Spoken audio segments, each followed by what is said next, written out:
नमस्कार, स्वागत है आपका मेरे YouTube चैनल ITI 360 डिग्रीज़ में।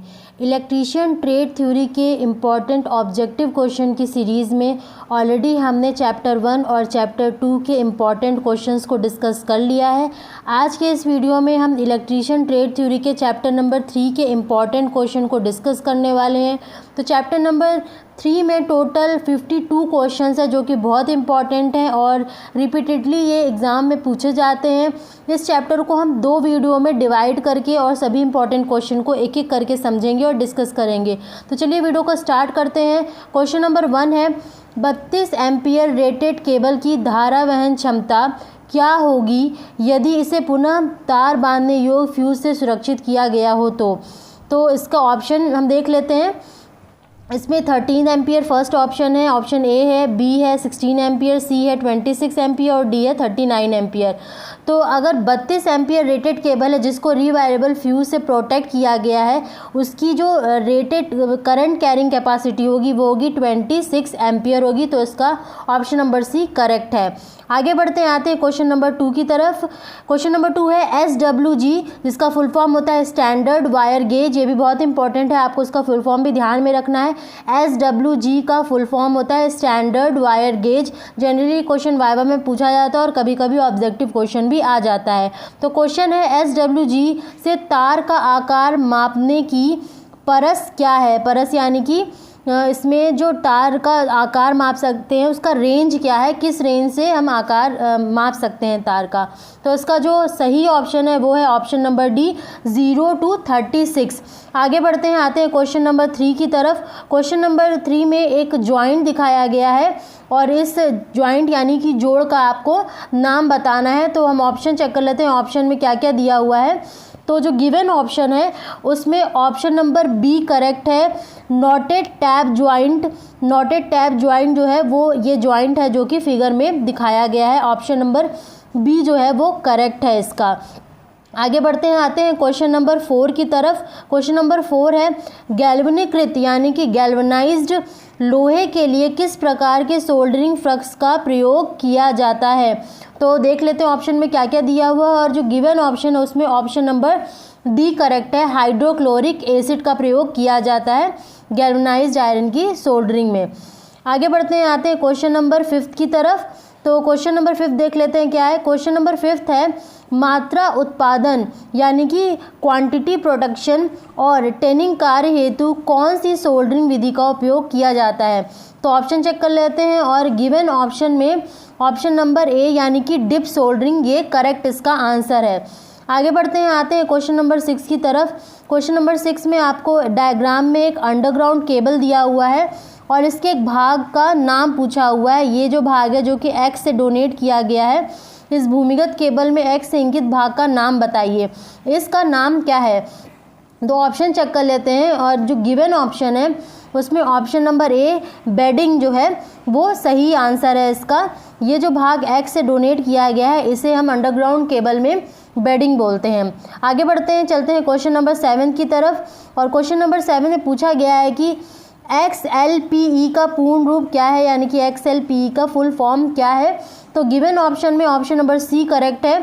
XLPE का फुल फॉर्म होता है क्रॉस लिंक्ड पॉलीएथिलीन, ये इसका फुल फॉर्म होता है। आगे बढ़ते हैं, आते हैं क्वेश्चन नंबर 8 की तरफ। और क्वेश्चन नंबर 8 है भूमिगत केबल में सर्विंग परत का क्या उपयोग होता है यानी कि सर्विंग लेयर जो होती है अंडरग्राउंड केबल में उसका क्या रोल होता है, वो क्यों प्रेजेंट होती है। तो इसका जो गिवन ऑप्शन में सही आंसर है उसका वो है option number D protecting armouring from the atmospheric condition यानी कि जो भी वायुमंडली जो भी स्थिति होती है उससे आर्मरिंग को बचाना होता है इसका फंक्शन। आगे बढ़ते हैं, आते हैं क्वेश्चन नंबर 9 की तरफ। लूप टेस्ट में भूमिगत केबल के किस प्रकार के दोष के स्थान को ज्ञात किया जाता है। मतलब लूप टेस्टिंग द्वारा भूमिगत केबल में किस प्रकार के दोष को ज्ञात किया जाता है। तो इसका जो सही आंसर है वो गिवन ऑप्शन में ऑप्शन नंबर बी है, शॉर्ट सर्किट फॉल्ट यानी लघु परिपथ दोष को हम ज्ञात कर सकते हैं। आगे बढ़ते आते हैं क्वेश्चन नंबर 10 की तरफ, और क्वेश्चन नंबर 10 है उत्पादन संयंत्रों में किस प्रकार के केबल बिछाने की विधि का प्रयोग किया जाता है।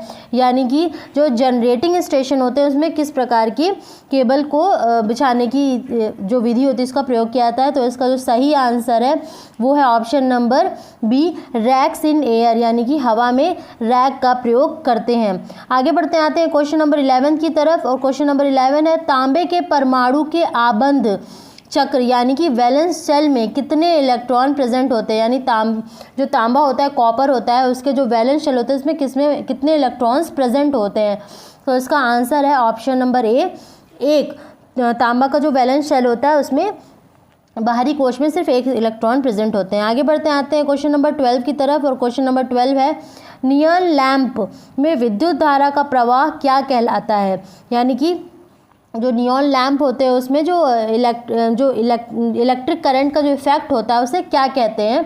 तो इसका जो सही आंसर है वो है गैस आयनाइजेशन इफेक्ट, यानी ऑप्शन नंबर डी जो है ये इसका सही आंसर है। आगे बढ़ते आते हैं क्वेश्चन नंबर 13 की तरफ, और क्वेश्चन नंबर 13 है जो कुचालक प्रतिरोध होता है यानी कि जो इंसुलेशन रेजिस्टेंस होता है उसको किस इकाई में मापते हैं। तो जो इंसुलेशन रेजिस्टेंस होता है वो बहुत ही ज़्यादा प्रतिरोध को शो करता है, क्योंकि जो इंसुलेटर होता है इसकी क्या प्रॉपर्टी होती है कि वो अपने से इलेक्ट्रिक करंट को ना फ्लो होने दे।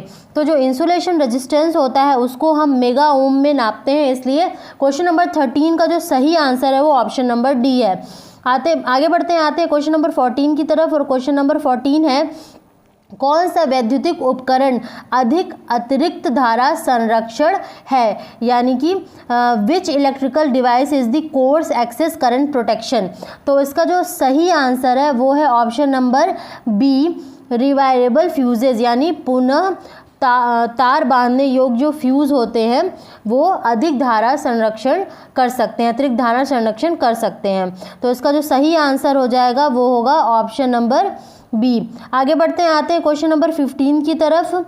शिरोपरि लाइन यानी कि जो ओवरहेड लाइंस होती हैं उनमें चालक की लंबाई बढ़ाने हेतु किस प्रकार के जोड़ का प्रयोग किया जाता है। यानी कि जो ओवरहेड लाइन है उनको बढ़ाने के लिए किस प्रकार के जोड़ का प्रयोग करते हैं।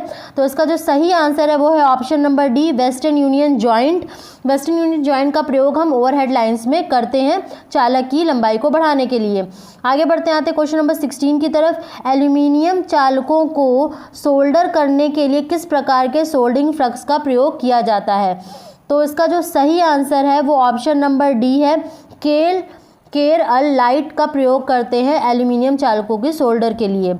आगे बढ़ते हैं क्वेश्चन नंबर 17 की तरफ। क्वेश्चन नंबर 17 है पिघले हुए सोल्डर को बार बार पिघलाने का क्या प्रभाव पड़ता है। यानी कि अगर सोल्डर को हम बार बार पिघलाते हैं तो उसका क्या प्रभाव पड़ता है। तो इसका सही आंसर है option number A, tin content reduce हो जाता है, उसमें सोल्डर में टिन का जो पार्ट होता है वो कम होने लगता है। आते हैं क्वेश्चन नंबर 18 पे, और क्वेश्चन नंबर 18 है कि केबल के पीवीसी कुचालक का क्या होगा यदि अत्यधिक धारा लंबे समय तक बहती है। तो जो केबल्स होते हैं उनमें जो इंसुलेशन होता है पीवीसी का फुल फॉर्म होता है पॉलीविनाइल क्लोराइड, ये भी आपको ध्यान रखना है। यदि उसमें बहुत अधिक लंबे समय तक धारा प्रवाहित होगी तो उसका क्या प्रभाव पड़ेगा। तो इसका सही आंसर क्या है, ऑप्शन नंबर डी है, इंसुलेशन रेजिस्टेंस जो होगा वो घटने लग जाएगा, रिड्यूस हो जाएगा। आगे बढ़ते हैं क्वेश्चन नंबर 19 की तरफ। केबल बिछाने की कौन सी विधि संकीर्ण क्षेत्रों यानी कि कंजेस्टेड एरिया के लिए उपयुक्त होती है। तो क्वेश्चन नंबर 19 का जो सही आंसर है वो है option number B, ducked pipe वाली जो विधि होती है वो कंजेस्टेड एरिया के लिए प्रयोग की जाती है।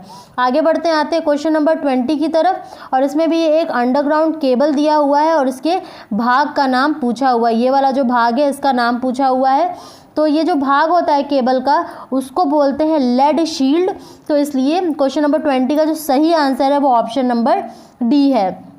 आगे बढ़ते हैं क्वेश्चन नंबर 21 की तरफ, और ये रिपीटेड क्वेश्चन ही है।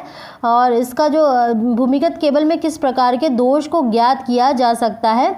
तो इसमें जो भूमिगत केबल में जो दिया हुआ है डायग्राम उसके आधार पे हम इसमें शॉर्ट सर्किट फॉल्ट यानी कि लघु परिपथ दोष को ज्ञात कर सकते हैं। इसलिए इसका ऑप्शन जो होगा वो ऑप्शन नंबर बी होगा। आगे बढ़ते हैं, आते क्वेश्चन नंबर 22 की तरफ, और इसमें लिखा हुआ है कि भूमिगत केबल में कौन सा भाग धात्विक कवच को क्षरण से बचाता है, यानी कि भूमिगत केबल में कौन सा भाग जो होता है वो कोरोजन के अगेंस्ट, जो मेटेलिक शील्ड होता है उसको कोरोजन से बचाता है। तो इसका जो आंसर है वो ऑप्शन नंबर बी है, बेडिंग। जो बेडिंग यूज़ की जाती है अंडरग्राउंड केबल में वो मेटेलिक शील्ड को कोरोजन से प्रोटेक्ट की करती है, इसलिए इसे यूज़ किया जाता है। आगे बढ़ते आते क्वेश्चन नंबर 23 की तरफ, और क्वेश्चन नंबर 23 है, सोल्डरिंग आयरन को उपयोग ना करने के समय स्टैंड में क्यों रख देना चाहिए, यानी जब हम सोल्डरिंग आयरन का प्रयोग नहीं कर रहे हैं तो एक स्टैंड में उसे क्यों रख देना चाहिए। तो ऐसा इसलिए करना चाहिए क्योंकि यह जलने एवं अग्नि को रोकता है। इससे वो इसे प्रॉपर जगह पे रख देने से आप गलती से टच होने से जल भी नहीं सकते और कहीं गलती से भी आग नहीं भी नहीं लगेगी, इसलिए इसका जो सही आंसर होगा वो ऑप्शन नंबर ए होगा। आगे बढ़ते आते क्वेश्चन नंबर 24 की तरफ, जंक्शन बॉक्स में किस प्रकार के तारों का जोड़ पाया जाता है। तो जंक्शन बॉक्स में जो वायर जॉइंट पाया जाता है वो होता है रेड टेल जॉइंट, जिसको हम सिंपली ट्विस्टेड जॉइंट भी कहते हैं, उसे जनरली जंक्शन बॉक्स में प्रयोग किया जाता है। इसलिए क्वेश्चन नंबर 24 का सही आंसर क्या हो जाएगा, ऑप्शन सी हो जाएगा। आगे बढ़ते हैं, आते हैं क्वेश्चन नंबर 25 की तरफ, और इसमें भी एक जोड़ दिया हुआ है, उसका नाम बताना है, इस जोड़ का नाम क्या है। तो इस जोड़ को देख के आपको पहचानना है कि ये किस प्रकार का जोड़ बनाया गया है। तो इसका जो सही आंसर है वो मैरिड ज्वाइंट है, जो ये जोड़ दिया है ये एक मैरिड ज्वाइंट है। आगे बढ़ते हैं, आते हैं क्वेश्चन नंबर 26 की तरफ। इसमें लिखा हुआ है कि ब्रिटानिया टी जोड़ का क्या उपयोग है, यानी ब्रिटानिया टी जोड़ का उपयोग कहाँ किया जाता है। तो जो गिवन ऑप्शन है उसमें सही ऑप्शन क्या है, ऑप्शन नंबर डी है, सिरोपरी लाइन में सेवा जुड़ाव हेतु जोड़ना, यानी जो ब्रिटानिया टी ज्वाइंट है उसमें उसका प्रयोग करते हैं ओवरहेड लाइंस में सर्विस कनेक्शन के लिए प्रयोग किया जाता है। तो ये हो गए टोटल 26 क्वेश्चन जिसे हमें आज की वीडियो में डिस्कस कर लिया है। नेक्स्ट जो 26 क्वेश्चन होगा वो हम नेक्स्ट वीडियो में डिस्कस करेंगे। ये सभी क्वेश्चन बहुत इंपॉर्टेंट है और आप इसे अच्छे से पढ़ लीजिएगा ताकि आपको अपनी सीबीटी एग्जाम में इलेक्ट्रीशियन ट्रेड थ्योरी के लिए काफ़ी हेल्प मिल सके और आप अच्छे नंबर से पास हो सके। ये वीडियो अच्छा लगा हो तो वीडियो को लाइक कर दीजिए, चैनल पे पहली बार आए हैं तो चैनल को सब्सक्राइब कर दीजिए। इस वीडियो में बस इतना ही, धन्यवाद।